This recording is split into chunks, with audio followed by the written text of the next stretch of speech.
आज कतर से good news आई है। यह ऐसी गुड न्यूज है जिसे सुनकर वो एजेंडाधारी सदमे में चले गए होंगे जो कहते थे कि नरेंद्र मोदी की विदेश नीति में दम है तो वो कतर में फांसी की सजा पाए भारतीयों को फांसी के फंदे से बचा कर दिखाए। ये लोग वैसे हर बात में नरेंद्र मोदी को चैलेंज देते हैं और हर बार मुंह की खाते हैं, लेकिन करते वही काम। यह काम आसान बिल्कुल भी नहीं था, क्योंकि कतर जैसे देश में फांसी की सजा पाए लोग अक्सर बच नहीं पाते। उन्हें मौत के मुंह से बचाना बहुत मुश्किल और करीब करीब नामुमकिन होता है। लेकिन नरेंद्र मोदी हैं तो कुछ भी मुमकिन है। नरेंद्र मोदी की गारंटी सिर्फ भारत में नहीं चलती, ऐसा लगता है कि अब विदेशों में भी चल रही है। जो कोई नहीं सोच सकता था वो हो रहा है, वो नरेंद्र मोदी ने करके दिखा दिया। कतर में जिन भारतीयों को फांसी की सजा सुनाई गई थी, उन्हें फांसी के फंदे से नरेंद्र मोदी ने बचाकर पूरी दुनिया को दिखा दिया। अक्टूबर में कतर में जब 8 भारतीय पूर्व नौसैनिकों को फांसी की सजा सुनाई गई तो विपक्ष ने पीएम मोदी को घेर लिया। पीएम मोदी पर सवाल उठाए थे कि वो 8 भारतीयों को बचाने के लिए कुछ नहीं कर रहे। आप देखिए कि किस तरह से पीएम मोदी पर निशाना साधा गया था। विदेश में जो ये भारतीय थे, इनको लेकर विपक्ष ने क्या नहीं कहा कि 8 भारतीयों को फांसी का फैसला आया और मोदी सरकार तो सो रही है। पीएम इस्लामिक देशों से अच्छे संबंध की शेखी बगाड़ते हैं, पूर्व भारतीय नौसैनिकों को फांसी, सरकार इसको लेकर गंभीर नहीं, ऐसे आरोप लगाए थे विपक्ष ने। विपक्ष ने और भी बातें कही थी जो आगे बताऊंगा, जिसके जरिए यह साबित करने की कोशिश की गई थी कि बीजेपी पीएम मोदी को वर्ल्ड लीडर बताती तो है, जबकि कतर में 8 भारतीयों को फांसी की सजा सुना दी गई और मोदी कुछ कर नहीं पाए। यह विपक्ष का माहौल था। उनको 8 भारतीयों की फांसी से मतलब नहीं था, उनको यहां भी एजेंडा मिल गया था कि कैसे मोदी को नीचा दिखा। तो जिन जिन नेताओं ने पीएम मोदी और भारत की डिप्लोमेसी पर सवाल उठाए थे, उन सबको आज जवाब मिला है। भारत की बड़ी डिप्लोमेटिक जीत हुई है।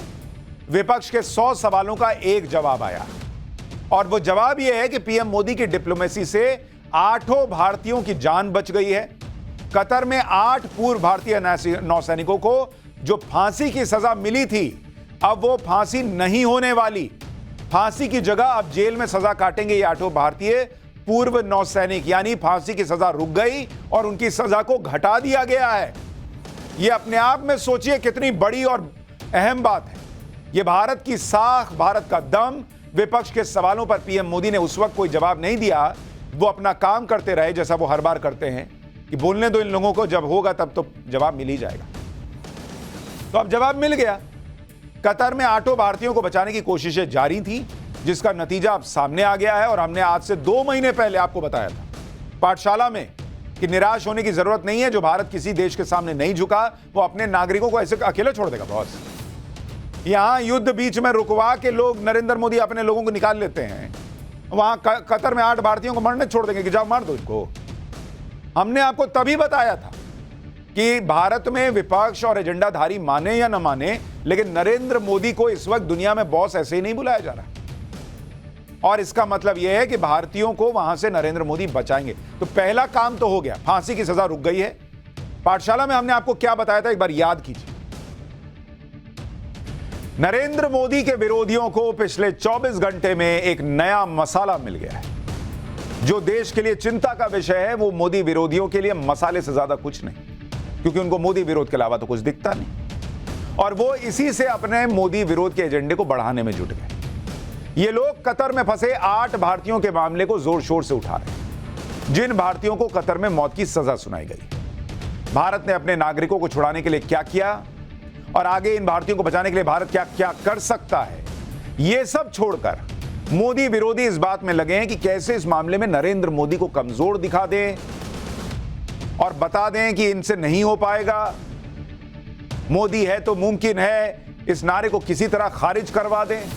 मतलब अपने लोगों की, अपने भारतीयों की जान पर बनी हुई है और यहां भी ये लोग मोदी विरोध से आगे सोच नहीं पा रहे। यानी हमने आपको तभी बताया था कि भारत के पास कई विकल्प हैं और उन्हीं विकल्पों के जरिए अब 8 भारतीय पूर्व नौसैनिकों की फांसी की सजा को कम करा लिया गया। इस पर विदेश मंत्रालय का भी बयान आया है, जिसमें कहा गया है कि कतर की कोर्ट से 8 भारतीयों की फांसी की सजा को कम कर दिया गया है। विस्तृत फैसले का इंतजार कर रहे हैं। हम लीगल टीम और 8 भारतीयों के परिवार के संपर्क में हैं। कोर्ट में सुनवाई के दौरान भारत के राजदूत और दूसरे भारतीय अधिकारी मौजूद थे। हम शुरू से 8 भारतीयों के साथ खड़े थे और आगे भी सभी कानूनी और काउंसलर मदद करते रहे। इस मामले को कतर के अधिकारियों के सामने आगे भी उठाते रहेंगे। मतलब नरेंद्र मोदी सरकार इस पर नहीं बैठ गई कि चलो अब फांसी नहीं हो रही, वहीं जेल में रह जाएं। भारत की सरकार ने पहला काम तो कर लिया कि इनकी फांसी रोकवा दी। अब इनको वहां से फिर कैसे बचाने के लिए आगे क्या करना है, इस पर फोकस किया जा रहा है। स्टेटमेंट में आगे लिखा है कि मामले की संवेदनशीलता और गोपनीयता को देखते हुए कुछ और कहना ठीक नहीं होगा। इस तरह से होती है बॉस ग्लोबल डिप्लोमेसी। गुपचुप तरीके से काम होता है, बिना बयानबाजी किए हुए होता है, और जब मन मुताबिक रिजल्ट मिल जाए तब बयान जारी किया जाता है, जैसे अब विदेश मंत्रालय ने किया है। आप यह भी देखिए कि प्रधानमंत्री मोदी फांसी की सजा पाए 8 भारतीयों के लिए कैसे चिंतित थे। भले पीएम मोदी ने डायरेक्ट कभी इस मामले का जिक्र नहीं किया, लेकिन बिना कहे भी कतर तक पीएम मोदी ने अपना मैसेज पहुंचा दिया था। यह तस्वीर 1 दिसंबर 2023 की, जब संयुक्त राष्ट्र जलवायु परिवर्तन सम्मेलन के दौरान पीएम मोदी ने कतर के अमीर शेख तमीम बिन हमद से मुलाकात की थी। इस मुलाकात के दौरान पीएम मोदी ने कतर के शेख से 8 भारतीयों को फांसी की सजा के मुद्दे पर बात नहीं की थी।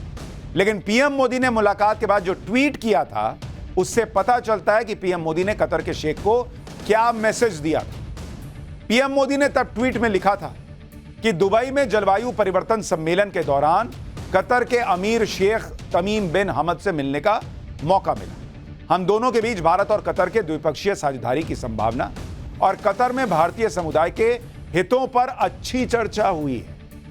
पीएम मोदी और कतर के अमीर शेख हमद की मुलाकात के 2 दिन बाद ही, यानी 3 दिसंबर को कतर में भारत के राजदूत ने 8 पूर्व नौसैनिकों से मुलाकात भी की थी और उन्हें तभी भरोसा दिला दिया था कि जल्दी कोई बड़ा फैसला हो सकता है। और आपने ट्वीट की आखिरी लाइन पढ़ी ना, कि भारतीयों के हितों पर बात की, तो वो भी तो 8 भारतीय ही हैं, और कैसे दोनों देश अच्छा कर सकते हैं आगे चलकर अपना रिश्ता और बाकी चीजें, उस पर बात की। तो वहीं मैसेज चला गया था। यह होती है डिप्लोमेसी। ग्लोबल डिप्लोमेसी में बहुत सारी चीजें अंदर खाने चलती हैं, जिसकी पब्लिक डोमेन में चर्चा नहीं होती। यह बात विपक्ष भी जानता है। उसके बाद भी कतर में 8 भारतीयों को फांसी की सजा जैसे संवेदनशील मुद्दे पर विपक्ष राजनीति करता रहा। विपक्षी नेताओं ने उस समय क्या कहा था, वो भी आपको याद दिलाता हूं। AIMIM के अध्यक्ष ओवैसी ने कहा था कि नरेंद्र मोदी शेख ही बगाड़ चुके हैं कि इस्लामिक देश उनसे कितना प्यार करते हैं। उन्हें हमारे पूर्व नौसेना अधिकारियों को वापस लाना होगा। यह बहुत दुर्भाग्यपूर्ण है कि उन्हें मृत्यु दंड का सामना करना पड़ा है। आज भाई साहब आके तारीफ नहीं कर रहे हैं नरेंद्र मोदी। आम आदमी पार्टी ने कहा था कि कतर में भारतीय नौसेना के 8 पूर्व अफसरों को मौत की सजा सुनाने पर प्रधानमंत्री मोदी मौन क्यों हैं? कतर में भारतीय नागरिकों की जान जोखिम में है। प्रधानमंत्री मोदी इस स्थिति को गंभीरता से ले, यहां मौन नहीं चलेगा। यह भाई साहब खुद अभी विपश्यना में मौन है, और अब जब मोदी का काम बोल रहा है तो आके कुछ बोलेंगे नहीं। है कांग्रेस नेता मनीष तिवारी ने कहा था कि विदेश मंत्रालय और विदेश मंत्री ने न तो पूर्व नौसैनिकों के परिजनों की बात को गंभीरता से लिया और ना ही एक्स सर्विसमैन की बातों को गंभीरता से लिया। तो बिना गंभीरता से लिए हुए ये हो गया। ये बातें आपको इसलिए याद दिला रहा हूं कि आपको याद आए और समझ में आए कि कैसे विपक्ष देश को त्याग चुका है। एक तरीके से लगता है देश के मुद्दों को किनारे कर चुका है नरेंद्र मोदी के विरोध के नाम। उनको बस नरेंद्र मोदी को घेरना है, कैसे ये आदमी फंस जाए। खैर, विपक्ष हर बात को मुद्दा बनाता है, ये अलग बात है कि वो मुद्दे जनता के सामने टिक नहीं पाते। कतर में जिन भारतीयों को फांसी की सजा सुनाई गई थी, अब राहत मिल गई है। वो कौन लोग हैं? Captain Navdev Singh Gill, captain Virendra Kumar Verma, captain Saurabh Vashisht को भी राहत मिल गई, commander Amit Nagpal, commander Purnendu Tiwari, commander Sugunakar Pakala, commander Sanjeev Gupta, sailor Ragesh Gopakumar. ये सभी लोग इंडियन नेवी में कई अहम जिम्मेदारियां संभाल चुके हैं और सम्मानित लोग हैं। इनमें कमांडर पूर्णेंदु तिवारी को कई अवार्ड भी मिल चुके हैं। भाई, हम लोग तो बहुत अभिलाषी हैं कि भारत सरकार ने हमारी मदद की, हमारे केस को सुना और इनके कॉज के लिए सरकार ने पूरी एफर्ट्स की, जितना भी हो सकता था। सब लोगों ने अच्छा किया और उसके बाद हमें तो ये लग रहा है कि इनकी एफर्ट से ये सज़ा माफ़ हुई, गवर्नमेंट की वजह से ही। भारत सरकार की सहायता के बिना ये काम हो ही नहीं सकता था संभव। देख रहे हैं, परिवार वाले बोलते बोलते भावुक हो जा रहे हैं। उनको भी समझ में आ रहा है कि ऐसा नहीं कि कोर्ट में चले गए, अपील कर दी तो हो गया। ये बैकडोर से पीछे पीछे डिप्लोमेसी हुई है उसका नतीजा है कि यह फांसी रुकी है। इन 8 भारतीय पूर्व नौसैनिकों को कतर में फांसी की सजा क्यों और किस आरोप में सुनाई गई थी वो भी आपको बता देता हूं। 26 अक्टूबर को कतर में 8 भारतीयों को फांसी की सजा सुनाई गई थी। ये सभी 8 लोग पहले इंडियन नेवी में काम करते थे। सभी को कतर में इजरायल के लिए जासूसी के आरोप में सजा सुनाई गई। 8 भारतीयों पर लगे आरोपों को अभी तक सार्वजनिक नहीं किया गया है।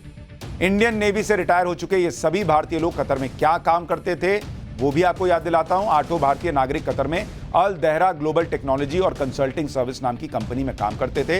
यह एक प्राइवेट कंपनी है जो कतर की सुरक्षा एजेंसियों को ट्रेनिंग और दूसरी सर्विस देती थी। इस कंपनी में 75 भारतीय काम करते थे और कंपनी में ज्यादातर पूर्व नौसैनिकी कर्मचारी थे। अल दहरा ने कतर की सुरक्षा एजेंसी को इटली की सबमरीन खरीदने में कंसल्टेशन दी थी। कंपनी के मालिक का नाम खामिस अल अजमी है जो ओमान का नागरिक है। खामिस अल अजमी रॉयल ओमान एयरफोर्स में स्क्वाड्रन लीडर रह चुका है। कंपनी के मालिक खामिस अल अजमी को भी 8 भारतीयों के साथ गिरफ्तार किया गया था, लेकिन नवंबर 2022 में अजमी को कतर ने रिहा कर दिया। अल जजीरा के मुताबिक मई 2023 में यह कंपनी बंद भी हो गई।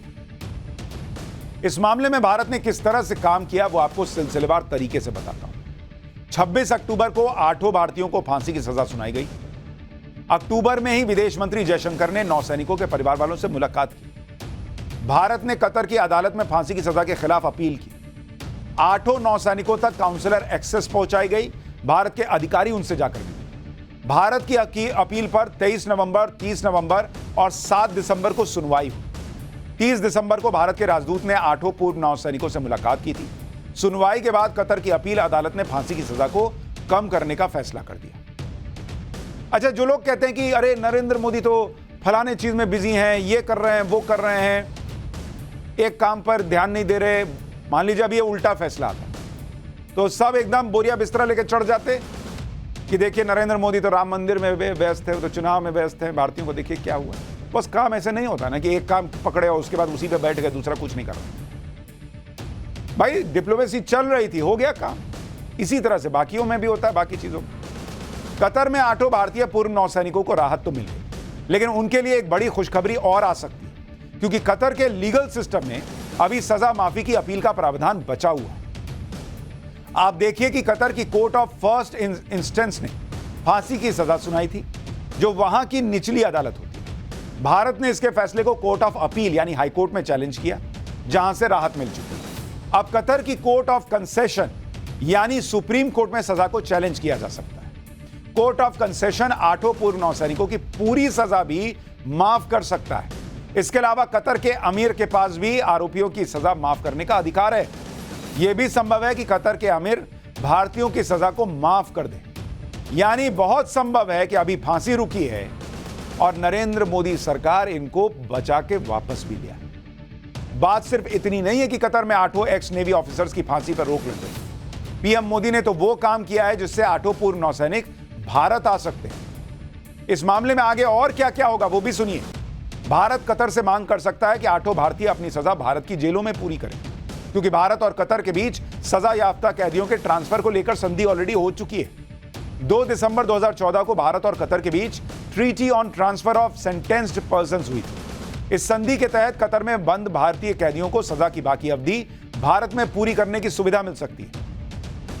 इसी तरह से भारत में बंद कतर के कैदी भी बाकी की सजा कतर में पूरी कर सकते हैं। यानी साल 2014 में प्रधानमंत्री मोदी ने कतर के साथ यह समझौता किया था, जिसका फायदा अब कतर में कैद 8 भारतीयों को मिल सकता है। मतलब या तो उनकी पूरी सजा भी माफ हो सकती है और नहीं तो उनको भारत लाया जा सकता है कि इनको छोड़ दीजिए, हम यहीं पे इनको जेल में रख देंगे। तो परिवार वाले भी मिल पाएंगे अगर यहां सजा भुगतेंगे।